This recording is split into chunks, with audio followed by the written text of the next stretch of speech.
안녕하십니까. 오늘은 코카콜라와 상상력이라는 주제로 여러분과 이야기를 나눠보려고 합니다. 나폴레옹 힐의 놓치고 싶지 않은 나의 꿈 나의 인생 제5장 상상력의 내용입니다. 저는 최근에 상상력이라고 하면 가장 먼저 네빌 고다드라고 하는 형이상학자가 떠오릅니다.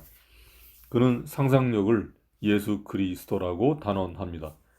성경에서 말하는 하나님을 온 우주의 근원인 잠재의식이라고 하고 그 살아계신 하나님의 활동하는 증거들을 가져오는 존재를 예수라고 할 때 잠재의식의 아들이 상상력이므로 예수란 상상력이다 라고 아주 단순하면서도 파격적인 선언을 합니다. 어떻게 보면 초등학생적인 발상인 것 같기도 합니다. 사실 네벨 고다드는 의식이야말로 모든 것의 실체라고 주장을 합니다. 그는 보이지 않는 세계를 다루는 형이상학자이고 눈에 보이지 않는 의식의 중요성을 강조하면서 우리가 사는 세상은 4차원 세상의 그림자라고 이야기를 합니다. 그리고 예수란 역사 속의 어떤 인물이기 이전에 인간의 마음에 살고 있는 한 차원 위의 존재, 즉 상상력, 상상적 존재라고 말을 합니다. 그리고 그 상상력은 모든 인간의 마음에 다 있습니다. 이 말은 설득력이 있습니다. 그의 책을 보고 나서 성경을 보거나 다른 동양의 고전들을 보면 모든 것이 새로운 방식으로 해석이 가능합니다. 나폴레옹 힐은 그의 책 5장에서 상상력에는 두 가지 종류가 있는데 하나는 창조적 상상력이고 다른 하나는 합성적 상상력이라고 합니다. 그 중에 창조적 상상력은 우주의 무한한 지성과 직접 교신하는 능력이어서 저와 같은 일반 사람들에게는 별 크게 관계가 없고 뭐 시인이나 예술가 그리고 이제 각계의 지도자들이 이에 해당이 된다고 합니다. 뭐 피카소나 아니면은 뭐 이렇게 어떤 그 예술을 하는 시인 이런 분들이 이제 해당이 되겠죠. 우리에게는 두 번째 합성적 상상력이 중요한데요. 그 이유는 소망을 부로 전환시키는 것이 바로 이 합성적 상상력이라고 합니다. 돈을 벌고 부자가 되는 것이 우리한테는 중요하죠. 제 판단에는 우리와 같은 평범한 사람들이 목표로 삼고 또 활용할 수 있는 것은 합성적 상상력, 다른 말로 합성적 창조력인 듯 합니다. 합성적 상상력은 오래전부터 내려온 사고방식이나 지식, 아이디어 등을 합성시켜서 뭔가 새로운 것을 창조해내는 힘이라고 합니다. 스티븐 잡스 같은 경우가 아마 여기에 해당할 것 같습니다. 그의 회사 애플이 만든 아이폰이라고 하는 스마트폰은 이미 그 당시 시중에 나와 있던 전화기, 그리고 카메라, 뭐 MP3, 뭐 노트, 뭐 이런 기능 등을 다 모아놓은 짬뽕해 놓은 거죠. 사실 시중에 나오는 대부분의 신제품들은 여기에 해당이 됩니다. 우리에게 중요한 것은 부자가 되는 것이기 때문에 저는 이 합성적 상상력에 관해서 이야기를 해보려고 합니다. 나폴레옹 힐은 그의 책에서 합성적 상상력의 두 가지 사례를 소개를 합니다. 그 중에 첫 번째 이야기를 우선 오늘 다뤄보려고 합니다. 나폴레옹 힐은 이 부분을 꼭 세 번 이상 읽어보라고 합니다. 그러면 세상을 바라보는 시각이 달라져서 부자가 된다고 합니다. 저는 처음에 부자가 되려고 이제 스트레이트로 한 세 번 읽었는데 에, 아직 부자가 되질 않았어요. 그래서 읽고 나서 한 달쯤 지나서 한 번 더 읽고 또 최근에 한 번 더 읽었습니다. 그리고 오늘 읽은 것까지 하면 한 세 번 이상은 충분히 읽었던 것 같습니다. 부자가 될 것 같습니다. 이 이야기는 어느 늙은 의사로부터 시작이 됩니다.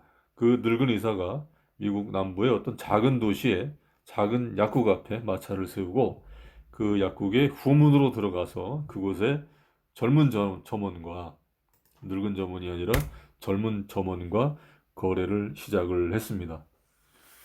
근데 그 늙은 의사가 정문으로 들어가는 것이 아니라 후문으로 들어갔습니다. 기회라고는 하는 것은 정문으로 들어가는 것이 아니라 뒷문이나 후문으로 들어가야 되는 것 같습니다.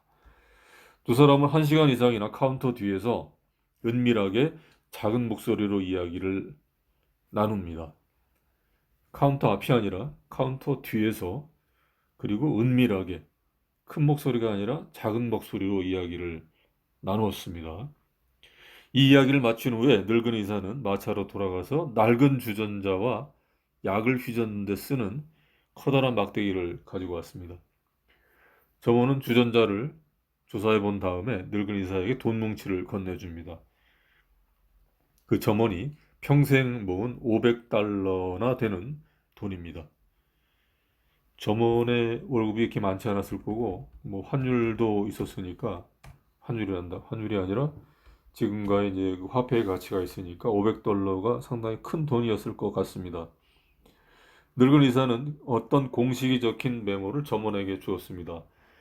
늙은 의사는 그 메모가 500달러에 팔려서 대단히 기뻤고, 점원 나름대로 어떤 공식과 낡은 주전자를 사는데 그의 전 재산을 쏟아부었지만 커다란 기회를 잡은 것 같은 기분에 대단히 흡족했다고 합니다.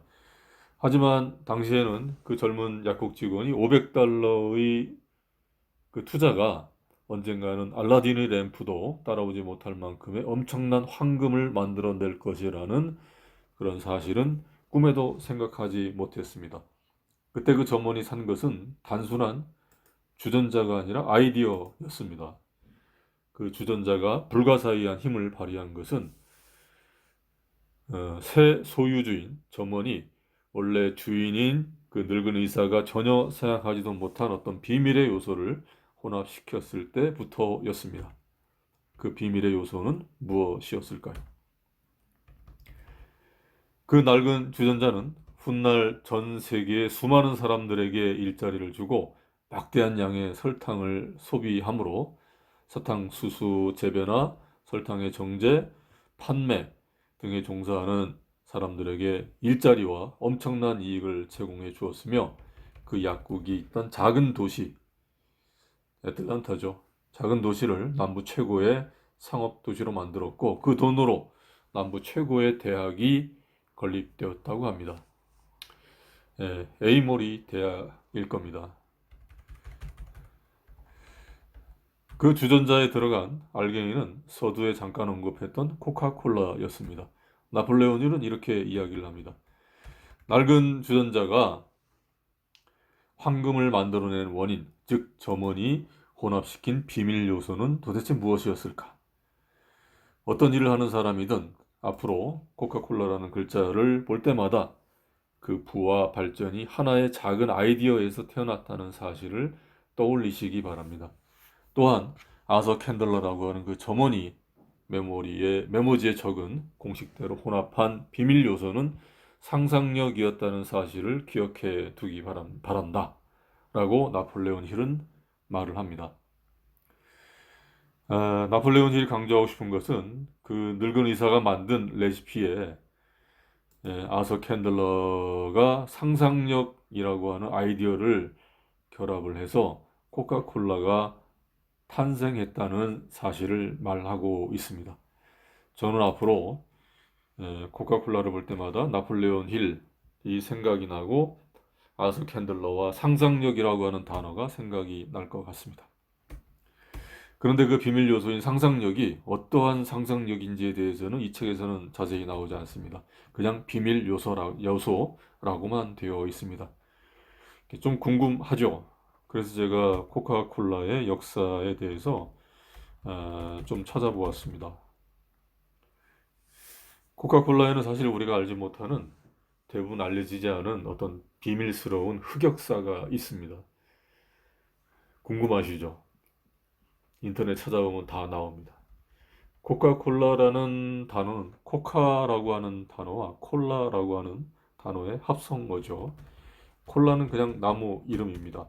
그 이파리를 차처럼 끓여 마시면은 기운이 나는 일종의 피로회복 물질이 들어있는 그런 나무, 콜라 나무이죠. 미국에서는 많이 애용을 한다고 합니다. 커피나 카카오하고 비슷합니다. 문제는 코카라고 하는 단어인데 영어로는 콕스라고 줄여서 말을 합니다. 사실은 이거는 코카인의 줄임 표현입니다. 마약이죠. 초창기 코카콜라에는 미량의 코카인을 섞었다는 썰이 있습니다. 그래서 한번 코카콜라를 마신 사람은 끊을 수가 없는 거죠. 처음 코카콜라를 마신 사람은 처음에는 설탕 성분이 들어있기 때문에 이제 기분이 약간 좋아지고 잠시 후에는 약간의 환각 상태에 들어갑니다. 그리고 좀 지나면 콜라의 성분으로 피로 회복이 되어서 활력이 생깁니다. 그러다가 다시 환각 성분, 마약 성분이 종료가 되면은 다시 코카콜라를 찾게 되는 중독 현상이 생겨서 자신도 모르게 코카콜라를 계속 찾게 되는 중독에 빠지게 되는 마약의 역사를 가지고 있습니다. 설탕의 기분 상승 효과, 코카인의 환각 효과, 콜라 이파리의 피로 회복 효과가 합쳐진 합성 음료였던 것이죠. 그런데 이것은 19세기 중반의 이야기고 지금은 그렇지 않다고 합니다. 처음 이것을 개발한 사람은 의사였었고 아서 캔들러라고 하는 직원이 근무했던 곳이 뭐 빵집이나 뭐 접하사 이런 데가 아니라 약국이었다는 걸 생각을 해보면은 충분한 개연성이 있다고 보입니다. 늙은 의사가 굳이 약국 사람에게 가서 카운터 뒤에서 또 은밀하게 그리고 작은 목소리로 그의 노하우를 팔려고 했던 것은 어떤 비밀스러운 요소였고 그리고 그 약국이 코카인과 관련이 있었음을 유추해 볼 수 있습니다. 나폴레온 힐도 사실은 이 사실을 알았을 것 같습니다.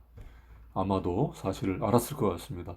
그래서 상상력을 생각하려고 할 때 굳이 비밀 요소라는 것을 강조하는 거고 그 비밀 요소가 무엇인지 자세히 말을 하지 않았습니다.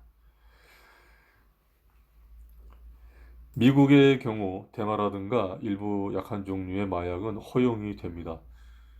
그 의료용으로도 대마초가 대량 재배가 되죠. 우리나라 제약사에서도 대마초를 의료용으로 미국에 이렇게 의뢰해서 재배를 하기도 합니다. 사실 뭐 담배도 마약의 일종이죠. 담배만 피워도 약간의 기분이 약간 좀 뜨면서 생각에 잠깁니다. 영화 속에서 담배를 피우면서 회상에 잠기는 듯한 오마 샤레프 뭐 이런 대부 이런 사람들의 모습이 종종 영화에 보였죠. 그러니 코카인이 섞인 마약 성분이 섞인 코카콜라를 마시면 쉽게 누구나 환각과 상상의 세계로 빠져 들어갈 수 있었던 거죠. 아무튼 이 이야기는 미국의 19세기 초반, 초중반의 이야기입니다. 예전에는 코카콜라가 한번 어느 나라에 팔리기 시작하면 에, 계속 먹을 수밖에 없다. 끊을 수 없다. 라는 말이 있었습니다. 그래서 그것이 코카콜라를 뭐 자본주의의 피다. 뭐 이런 말도 있었죠. 그게 사실은 마약이었던 거죠. 어쨌든 마약 이야기를 하려고 했던 것은 아니고 나폴레온 힐은 상상력의 힘을 이야기하려고 했던 것인데 제가 좀 다른 길로 샜습니다. 자, 오늘은 여기까지입니다. 감사합니다.